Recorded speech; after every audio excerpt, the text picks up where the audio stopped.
Welcome to the Savvy Scribe podcast, a podcast for healthcare professionals who want to build a profitable writing business. I'm Janine Kalbach, your host, and I am a mom to 2 boys. I'm a wife, a Great Dane lover, a registered nurse, and a content writing business owner. I am committed to help you moving your business forward because I've been there. I get it. I understand that life is busy and distracting, but many of us are burnt out at the bedside, working too many hours, and are ready for a change. Every week, I will deliver actionable advice and thought leaders in the industry to help you move along in your business. Welcome to the show. Today's 5-star rating comes from Linzurin 10, and she said, I found Janine when I started looking for a way to build some supplemental income from home. I am still working full-time as an RN doing patient care, but I have learned so much from Janine. If you're interested in learning more about writing engaging health content and turning it into a career, then go no further. Well, that sums it up, right? Thank you so much. I really appreciate these 5-star reviews. If you want to send me a 5-star review, I will be making you a star listener as well on the show, and I'd be so happy to say it on the show. If you want, go on over to your podcast app and just leave one right now. If you want more free content, come on over to our Facebook group, the Savvy Scribe Collective. Thanks so much. Welcome to the show, Shana. Thanks for coming on today. Thank you so much for having me. I'm excited to be here. Absolutely. So tell us a little bit about your business and kind of your career journey to getting here.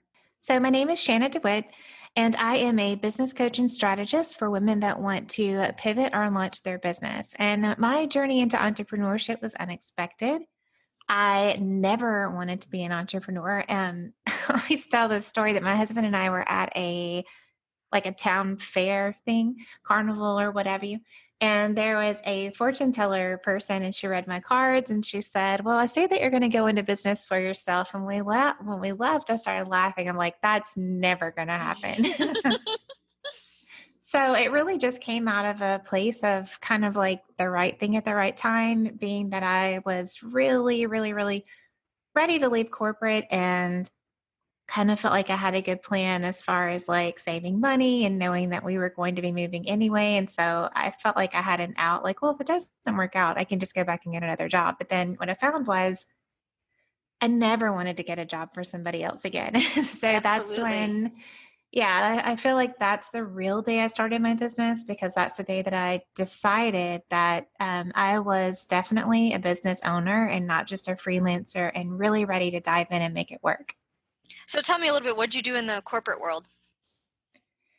I was a user interface designer and an art director at a Fortune 100 company. And so I worked inside of our communications department, developing campaigns, websites, overseeing international accounts and all of the kind of marketing. And also we would often absorb other smaller companies. And so there would be a rebrand and different things like that. Very cool. So that was, you were obviously set up for online work if you ever wanted it, with just those skills from corporate, which is awesome. So, so basically, when did you start your business? When did you start the coaching side of things? Or is that what you started with, or did you take some of those skills and start something different? Well, like most people, I took what I knew, like what I felt that I knew the most, that would be something that was actually marketable, which were websites and branding. Mm-hmm.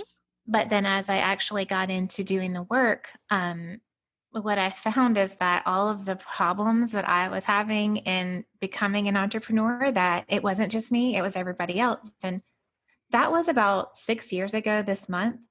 And I mean, really, it's not that long ago, but the online space was very different. I didn't have any entrepreneurial friends. There were no online courses. Like there was nothing.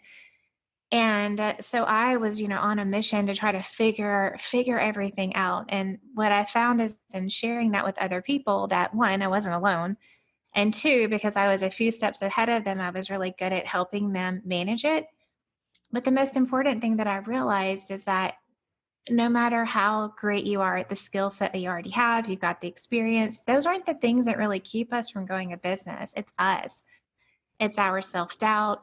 It's getting in our own head. It's all of the mindset stuff that keeps you from taking action. And that's what led me into coaching, where I actually get to work with people and give them real actionable steps and strategies, but also support them and give them some accountability and just help them learn how to work through some of those kind of things that are in their head that are keeping them from taking action, because I really believe that that sets them up for long-term success. What are some of those things? What do you feel like those, if you had to say like top 3 things that people have trouble with starting out, what would they be? I mean, the biggest one really comes down to confidence, and really underneath confidence is always fear. I'm not good enough. I'm going to be a failure, comparison, all of those kind of things. So just a couple of things that really, really help is, one, you can actually cultivate confidence, and that is you really need to lean into the strengths that you have. All of that experience, all of that expertise is still the thing that makes you good at what you want to do now. It just looks a little different. But often people feel like, well, I'm not going to be good at helping clients independently because I haven't had any clients yet. And they really focus more on that versus focusing on the fact that they have all of this experience already. So that's really, really common. But, it's just a fear of failure. It's scary to put yourself out there. And the longer that you don't, the longer it's going to take you to build your business. Absolutely. And I think too, like you said, 6 years ago, there wasn't the communities that there are these days. Just getting on Facebook and finding somewhere where you feel like you could belong and have some encouragement. And then when it, blossoms from there, I love the like mastermind groups that really push you and they give you that confidence to go get out there and do your thing. And honestly, it pays off. If you can just stick with it and be confident enough, it really does. Honestly, that's what I've noticed. Yeah, I mean, it all comes down to consistency. So there's not a secret, there's not something that you don't know. It's just about deciding what you're going to do and being consistent. But that's the trickiest part of all, because it's so easy to put up a post and nobody says anything and you think, well, this isn't working. Let me try something else. Let me try. Everybody hates me. Everybody hates me. Let me try this. And you can just go down a really ugly, ugly tunnel. Honestly, you've got to have somebody that's saying, hey, stop being a baby and put up another post. Yes, yes. And it's true. And, look at the people that are experts in that. It is so easy to just try everything and get bored with it or think it doesn't work because you haven't actually given it time to work. And sometimes people do that and then they just lose their way. They don't try anymore. But today we wanted to talk to you guys a little bit about pivoting. And I've pivoted in my business several times, but I want to hear a little bit from our guest today. Shana, what have you done in your business that qualifies you as pivoting? Well, I love pivots because I feel like this is something that I have done multiple times. And the other thing that is so interesting about pivots is if you are in business, you are going to pivot. Like it is unavoidable. There's no way. So pivots can seem really scary and they can happen for a multitude of reasons. But the fact of the matter is that if you're in business, you're creative, you're a problem solver. And if you want to be adaptable and sustainable, you not only have to listen to the way that people need their problem solved, which can definitely change, but also you're a person and you are developing new skills. You're having a lot of personal growth, and personal growth always shows up inside of your business. And so it wouldn't make sense for you to not grow and change at all. But I think pivots are just repackaging your expertise and your experience to serve people in a different way. And often, because we're business owners, because we're listening and we're paying attention, it's an opportunity to serve people in an even better way.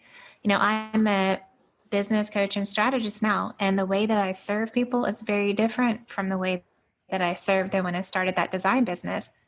But my mission has always been the same. I want to work with women and I want to help them build an online business. That's it. Like that's very simple. It hasn't changed, but definitely the way that I've done it has evolved because I've evolved. And absolutely, you've learned so much along the way that now you can package that knowledge and sell it in a sense. I mean, truly, that's what you've done. You've taken your knowledge of growing your own business and making it a service for others. And I think that's so valuable for those that are starting out and need that help. You need that hand holding a little bit, and you don't want to take the time to, because time is money, let's be honest. You don't want to take the time to really navigate it all and get told the wrong advice. So I think it's powerful in what you're doing as a business coach and strategist. I think that's really cool. When I started my business, if I had known there was such a thing as a business coach, I would have hired one. I didn't even know that was a thing. I thought like business coach would be for some kind of big corporation. Like, I did not know it was a thing, but it's definitely the number one thing that I wish that I had done sooner was hire help, and it is hard being out there by yourself, and it gets old kicking yourself around. And it's hard. It's exhausting. I mean, there's only so many hours in the day, and the to-do list can go on and on and on. Tell me a little bit, though, for those that don't know what a business coach is, like, what do you do? Like, if I was a client today, how would we work together? Well, first, I just want to say that if you are thinking that you would really like some support in your business, that it's really about finding the right support for you, because there are all different kinds of business coaches. We all solve the same problem, right? The same boring problem. Like, you just want to build your business, but we all do it in very different ways. And there are different coaches that zero in on specific things, kind of like what you think your problem might be. And then, of course, my background might be more relatable to a designer versus, someone in the health industry or something like that. Sure. But, so those are just important things to think about, like what is really the right support for you. But when I coach someone, we go through a series of making sure that they have a really clear message, because I have found that a lot of times when people are struggling and they say things like, I keep creating content and I'm not getting any engagement. I'm showing up every day on Instagram and I never get anybody on the phone. When they're saying things like that, often when I look at their website or look at the things that they're posting, it's generally very quickly clear to me what the problem is. And it's consistently the same problem, which is that they're not being very clear, telling people who they are, what they do, and who they do it for. And then the fourth thing is that they don't ask people to work with them. They feel like they are, but they're really not. Yeah. So those I've are seen key that problems. too. Absolutely. And because people, you're like scared. You're like, I want to do this, but I don't want to ask for money. But I think I'm asking for money. So they'll just find me. They'll just find me. They'll want to work with me. It'll be great. And it's not. Yeah. The reality is. Or starting to think that you're like, maybe your stuff's not that good. Maybe you're not that valuable. Maybe you're trying to make promises you can't keep. And then you're like, forget about it. Just take this information for free. Just like, exactly. I will circle back to you later. So those are some of the really common things I see. So we always start at the very beginning, because I believe you've got to have a good foundation. If you don't have a clear message, then you are also not confident, because that's the thing that I really see happen is the more clarity they get inside their message, the more confident they feel. You cannot sell anything if you don't feel confident about it. Like, it's impossible.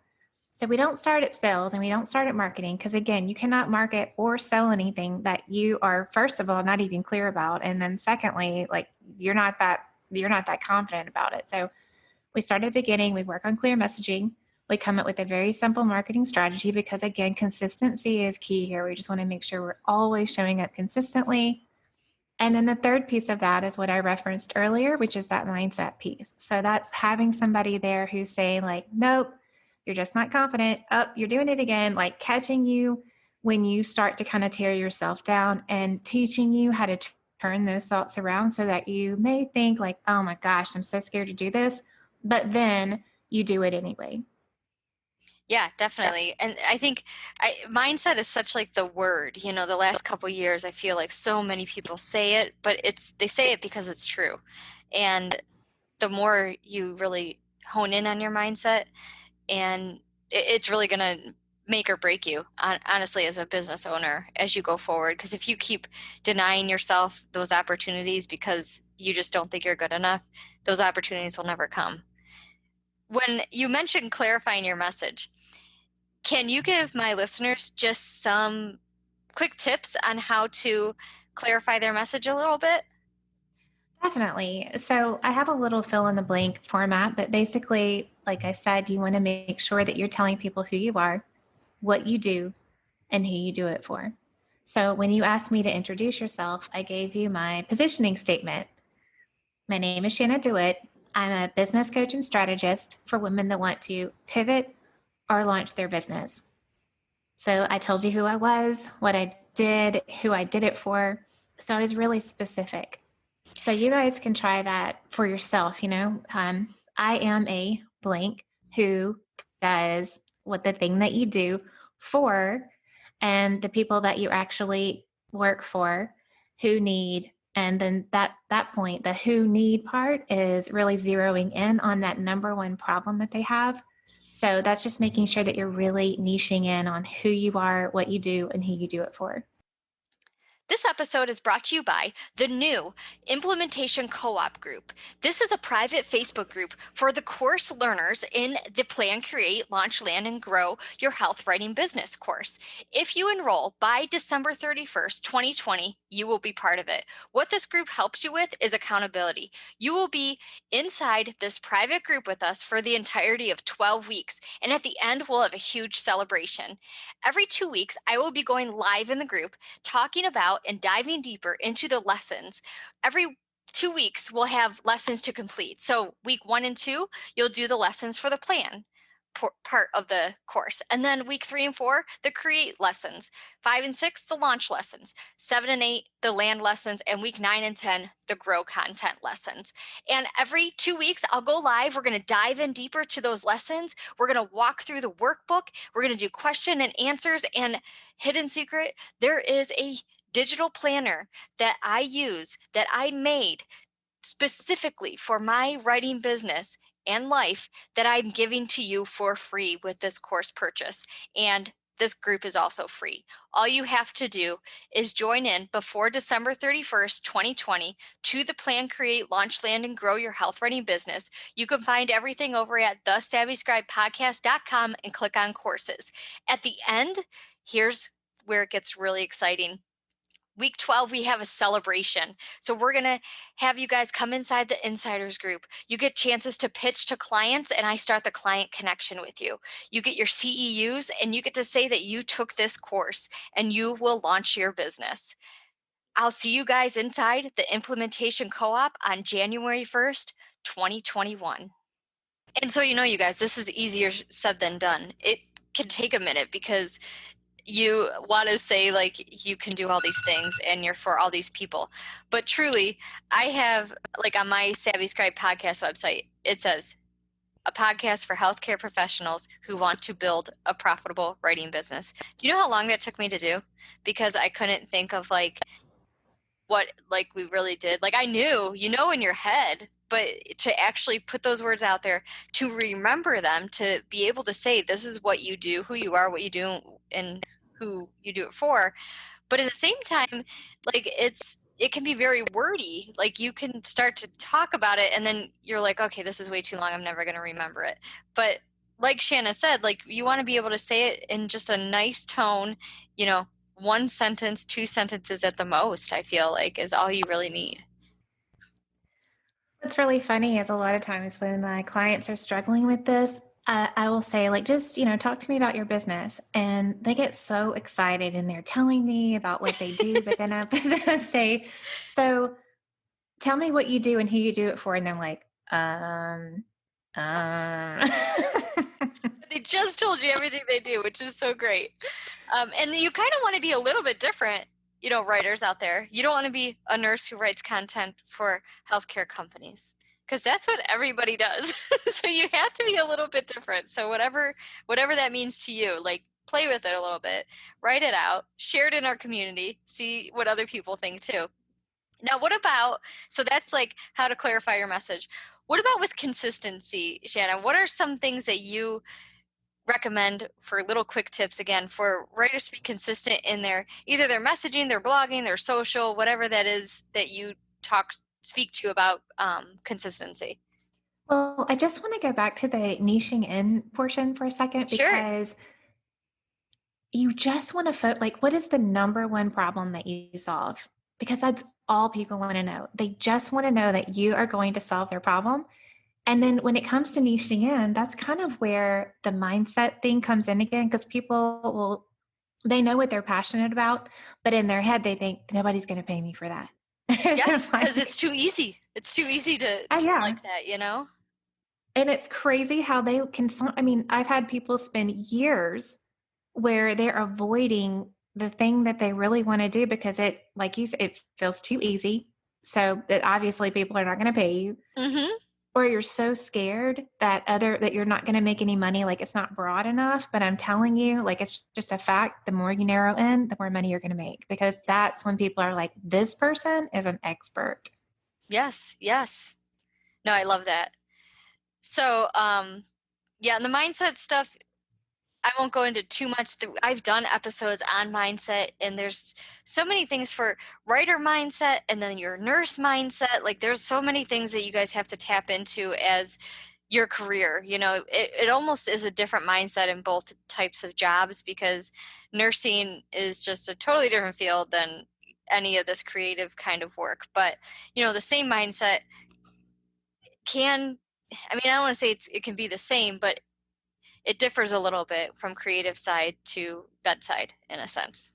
Yeah, I would just say that, you know, if Yeah, you're struggling and you're feeling like you're not sure, you want to just go with the thing that your gut, your intuition, your heart, like whatever you want to call it, whatever really is lighting you up, do that. And then back it up with your experience and your expertise. Like you really don't have to do any more than that. exactly, exactly. So what about consistency? Tell us how to be consistent a little bit as writers. So the key to being consistent, like when it comes to marketing, so showing up and getting people interested in your business, the key, I believe, is finding something that you actually want to do. So if you hate video and the thought of trying to do video, even though everybody keeps telling you should do video and you've got like kids on in the background and it's just like, don't do it. Don't do it. Yeah. Don't do it. Like anything will work if you work it. So you have to decide what that thing is for you. What's that thing for you, Shana? Well, I used to love writing, Yes. but now that I'm a lot more comfortable, like doing podcast and video and things like that, I would much rather have like messy hair and runny eye makeup and pop on and do a video than I would sit down and write a blog post like any Yep. day. I agree with you. And my listeners would agree that are in the Facebook community that have seen me just after a workout and I have an idea, so I hop on for a live. Like that's kind of what I do. And I'm a writer. You know, I didn't realize how much podcasting I loved it, like compared to just sitting and writing all the time, because it is, as like a busy mom, it's nice because I don't need as much time for, I don't know if it's quiet or what it is. It's a different type of producing in a sense of the content. And um, video was not always my thing though. Like I was very nervous when I first started doing video, that would probably be one of the things years ago, probably 5-6 years ago, that I would have been like, heck no, I'll never go on a video, blah, blah, blah. Now my thing is like, I say this, but who knows? I don't think I'd public speak. I don't think I'd be good at that. Weirdly enough, my mom and I were just talking about this yesterday because I was a painfully shy kid and never in a million years would have thought that I would like do public speaking and have a podcast and, all of these kinds of things. And, never would have thought that. But the truth is that if I don't do that, then I don't get to do this work that I really, really Sure. love. And so it's just like stretching yourself a little bit is usually always a good thing. And you made it work. Look at that. Exactly. So, wow. So, thank you so much. I think a lot of this is going to speak to my audience, and I think you guys are going to get a lot of little tips here to just start looking at your business a little bit. Maybe you need to pivot. I don't know. I don't know where you are in your business, but maybe you need to pivot. And pivoting isn't it isn't starting over. It's expanding on your skills. I want everybody to be clear on that you're not starting over. You're just changing a little bit, and there's nothing wrong with that. Like you said, you don't grow as a business owner if you don't pivot. So yeah, I wanted to just say thank you so much, Shana, for being on. Is there anything else you want to add about this? Well, I just want people to remember that pivoting means really serving your people even better. And if you are in a place right now where you feel like something needs to shift because of circumstances, just give yourself a minute to think about it like that. How can I serve people even better? And get curious about it rather than feeling like maybe you're forced into it. And if you decide that now is the right time for you to pivot, I actually have a program called Perfectly Pivot where we go through and create your first offer and get all of your marketing together so that you can launch in just 4 weeks. Oh, very cool. Awesome. So you guys take advantage of that if that's where you are in your business right now. And tell us, Shana, where can people find you on social? You guys can find me at Shana_Dewitt on Instagram. You can tune into my podcast, the Be Heard podcast, anywhere you listen to podcasts. And you can find me on Facebook at Shana Dewitt Co. Very good. Very good. Well, thank you so much for being on the show today. And I'm going to go check out your podcast right now. So thank you. Awesome. Thank you so much for having me. You're welcome. Take care. That's a wrap for today's episode of The Savvy Scribe. Thank you so much for listening. If you enjoyed today's show, we'd love for you to subscribe and leave a review on iTunes or your favorite podcast app. Until next time.